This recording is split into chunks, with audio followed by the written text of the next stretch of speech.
நண்பர்களே வணக்கம். நிறைய பேத்துக்கு இந்த ஒயிட் டெர்மரிக்னா என்ன? இது என்ன கிழங்கு? இது கலர் எப்படி இருக்குது அப்படின்றதே தெரியல.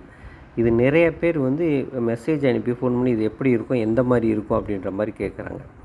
ஸோ இதுதான் நண்பர்களே இந்த ஒயிட் டெர்மரிக். இதை பூலாங்கிழங்கு அப்படின்றது சொல்லுவாங்க. இந்த இந்த கீழே அந்த படத்தில் போட்டிருக்கு இல்லையா? இதுதான் இந்த டெர்மரிக்.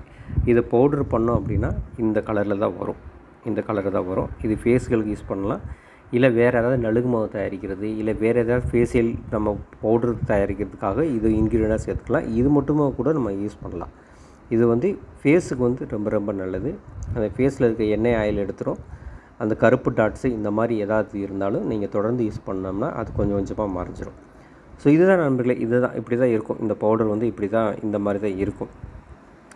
இதை நம்ம அப்படியே நம்ம டப்பாவை வச்சு நம்ம ரொம்ப நாள் யூஸ் பண்ணலாம். ஸோ ரொம்ப நன்றி நண்பர்களே. நிறைய பேர் பார்க்குறீங்க நண்பர்களே. ஒரு லைக் மட்டும் பண்ணிவிட்டு பாருங்கள் நண்பர்களே. ரொம்ப நன்றி நண்பர்களே வீடியோ பார்த்ததுக்கு.